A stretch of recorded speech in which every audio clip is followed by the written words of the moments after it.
Hello, everyone, and welcome to today's talk. Today, we're going to talk about China and try to answer the question if it's actually facing its downfall, and if so, what are the reasons for it.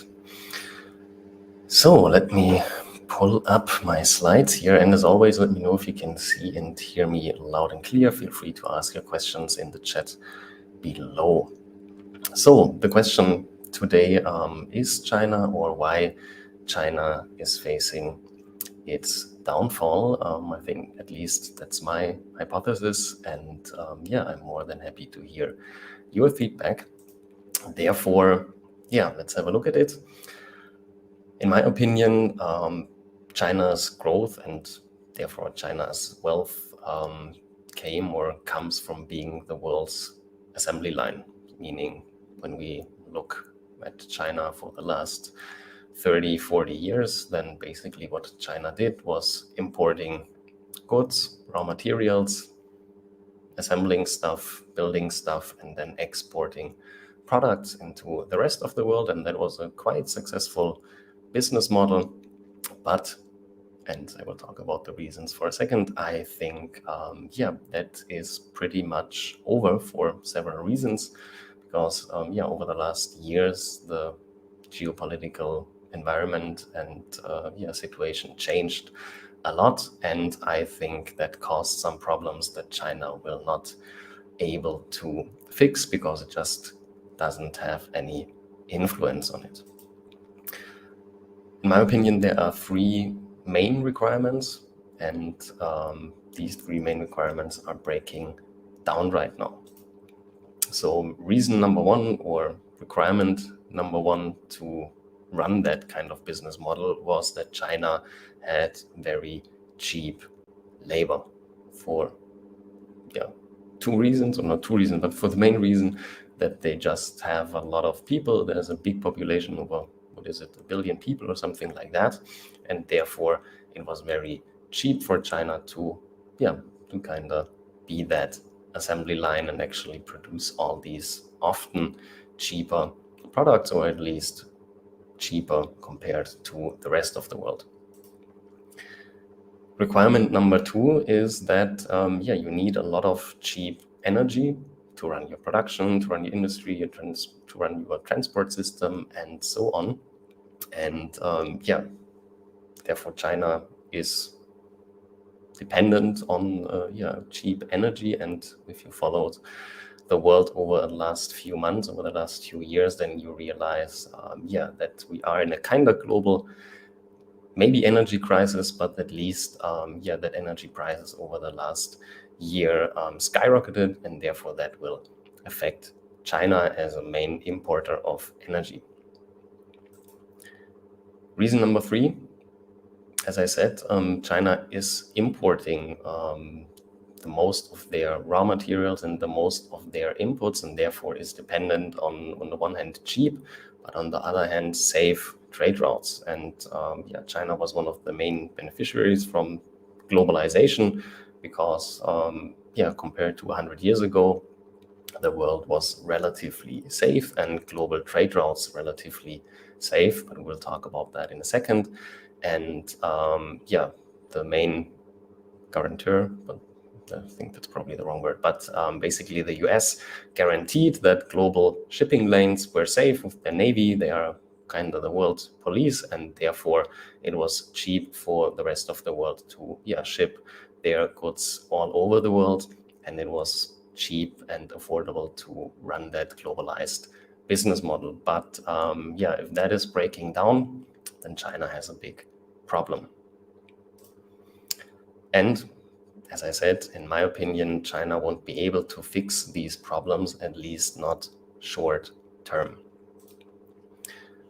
So let's have a look at it. Reason number one, as I said, cheap labor. When we look at China's population growth over the last decades, then we see that we have a constant decline in the population growth rate. And of course, as you know, that's mainly because of China's one-child policy.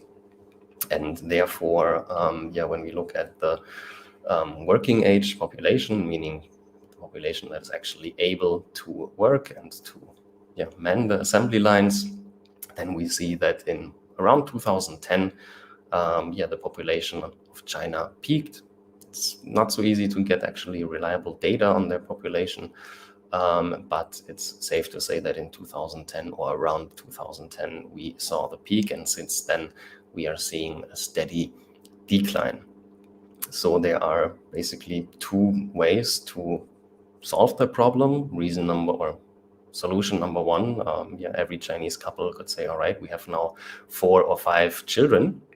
But even if the Chinese start making children today, then we are looking at least 15, 20 years till these children are entering the workforce, meaning for the next decades, that problem won't be fixed with just population growth.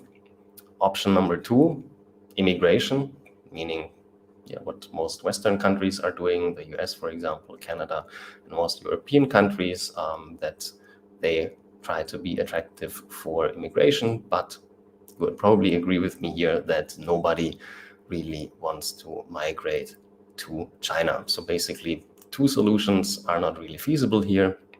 Therefore, for the next 20 years, we won't see a change here, and therefore, China won't be able to offer that cheap labor to the global marketplace. Reason number two, energy prices. And as we can see here, let me speed up a little.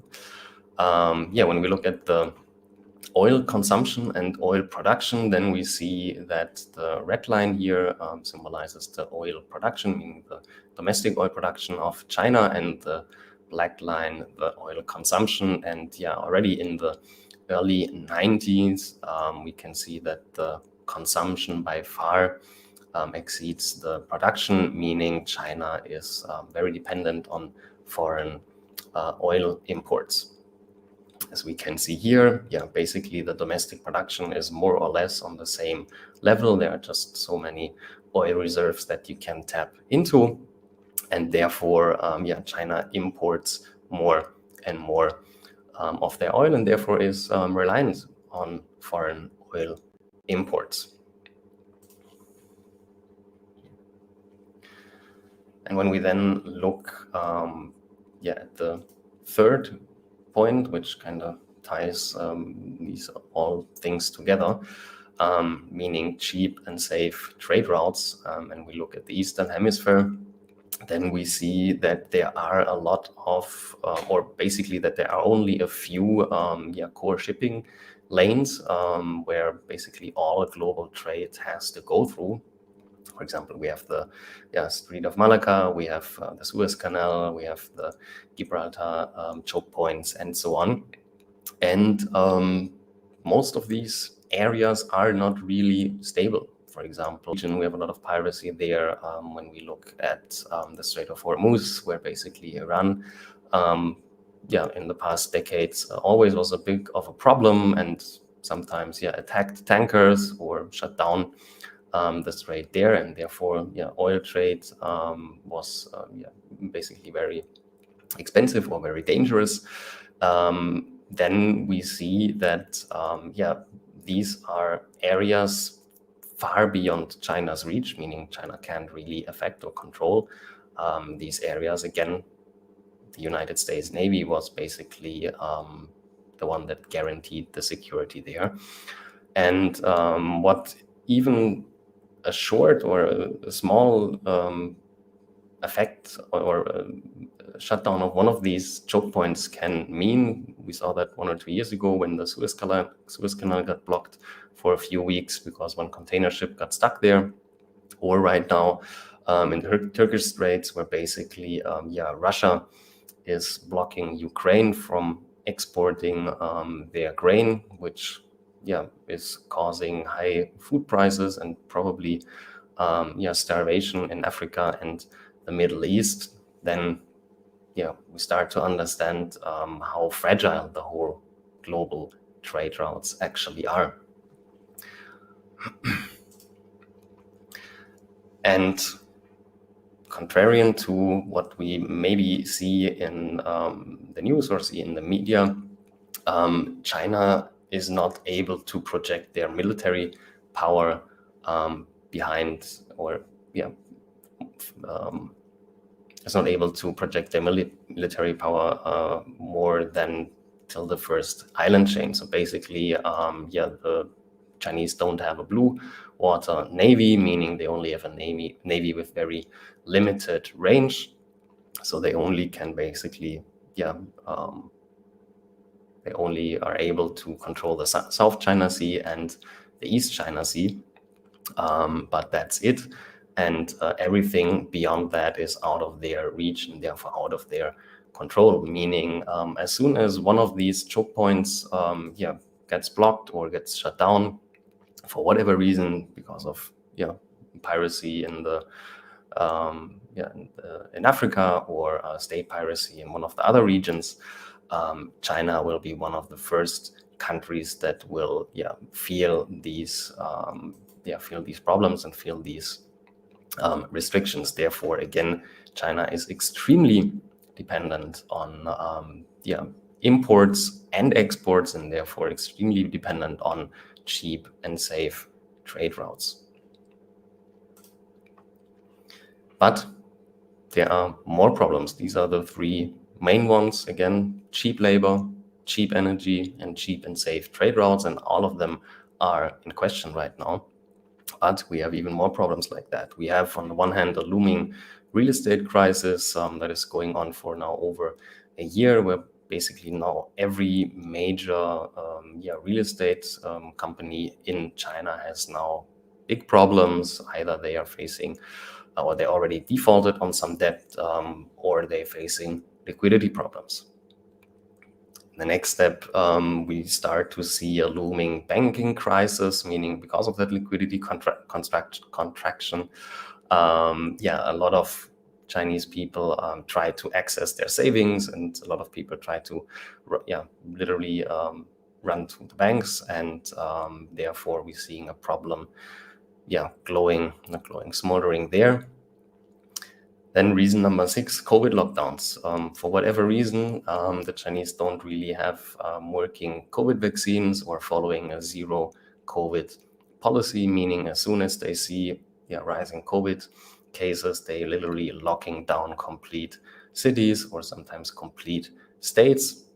And of course, that is kind of the death sentence for the manufacturing there.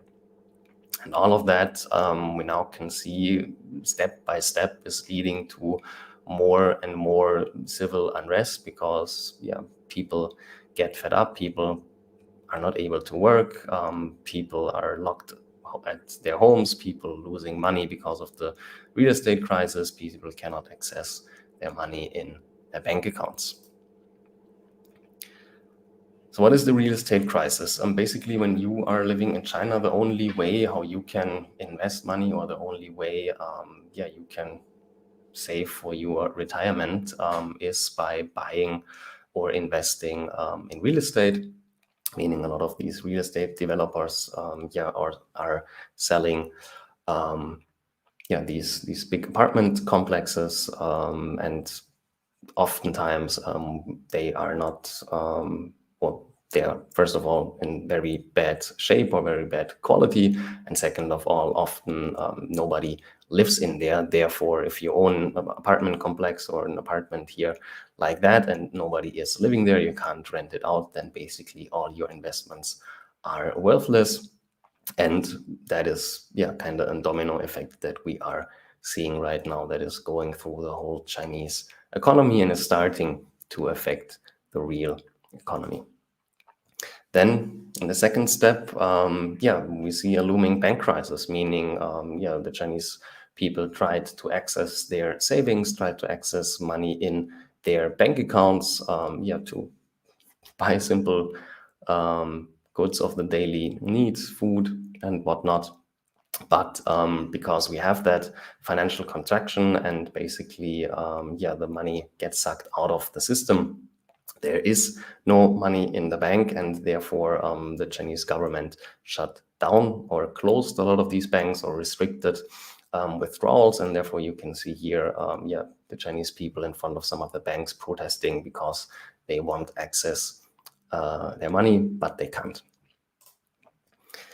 Then we have, as I said, the COVID lockdowns, where we see complete blocks or complete cities, sometimes complete states completely shut down. People are not allowed to leave their homes, sometimes for weeks, sometimes for months. And they are not even allowed to buy food. It has to be delivered. And of course, if that doesn't work, because there are millions of people in these cities, that becomes a big problem. And as we know, this zero COVID policy doesn't really work. We still see breakouts all over the place. And that can lead to civil unrest. Again, we only get very limited information out of China. The state propaganda is very strict, and of course wants to prevent to get out any negative information gets out of the country. But what we can see here is that they partially deploying tanks in some areas of the country to make sure that the protests don't get out of hand, or that people don't storm the banks. So the question is, should Xi Jinping become nervous? Because the deal between the Chinese people and the Chinese government over the last decades was basically, all right, the Chinese government provides some economic stability, some economic freedom, and therefore some safety. And you were able to live properly. You had a roof over your head, and you were able to buy food, and you have some little form of capitalism. And therefore, in exchange, they voted or they supported the party line and Xi Jinping. But that is now breaking down, because in the past, of course, when you are a quasi-dictator, you could reap all the benefits, or you can take credit for everything that worked out. So everything that worked out in China, of course, the party said that is because we did it, and praise us. But now that changes and goes in the opposite direction, because now all these problems are arising all over China. People are not able to leave their homes. People are not able to work. People cannot buy food. So the basic needs of the people aren't met. And therefore, we see that growing civil unrest. People get more and more fed up, and more blame the party, and more blame Xi Jinping for the current situation. So that's the two-edged sword. When you are a dictator, when things are good, you can reap the credit, but when things are bad, of course, people blame you for the situation. So to recap really quick, why do I think that China is pretty much done, or is facing its decline over the next decade or decades? Reason number one, or the main reason, is their business model that worked over the last decade doesn't work anymore, meaning being the assembly line of the world, importing raw materials, taking inputs in, using cheap labor and cheap energy to manufacture goods and products that the world wants, and then export them for a competitive price, not for the best quality, but at least for a competitive price compared to Western countries, for example. And now that is shifting, because a lot of Western countries try to bring home their production, bring home their assembly line. So that business model is crumbling. One reason, or reason number one, is labor becomes more and more expensive, because we have an increasing living standard. Therefore, people want to get paid more for their work on the one hand, and on the other hand, we have a decreasing population because of the one-child policy. Reason number two, we see global energy prices increasing, and China is extremely dependent on energy imports, mainly oil imports. Reason number three, the inputs and the trade routes are beyond China's reach. Therefore, if the US don't secure them anymore and make sure that these trade routes are safe, then China has little options because, again, they don't really have a strong enough blue water navy. Reason number 3, now that spills over, or we see that looming real estate crisis, meaning a lot of the savings, a lot of the investment of the Chinese people, get evaporated, and that kind of is a starting domino effect that now is spilling over into the financial sector and in the real economy, which is causing a banking crisis, a liquidity crisis. There's just not enough money in the system. On top of that, over the last 2 years, we see COVID lockdowns where whole areas, whole cities, millions of people get locked down, have to stay at home and can't leave their homes, can't work, can't buy food, and so on. And we see more and more protests. We see more and more civil unrest. And again, I think most of these reasons or most of these factors are beyond the reach of the Chinese government. And even if they want, they are not really able to change that.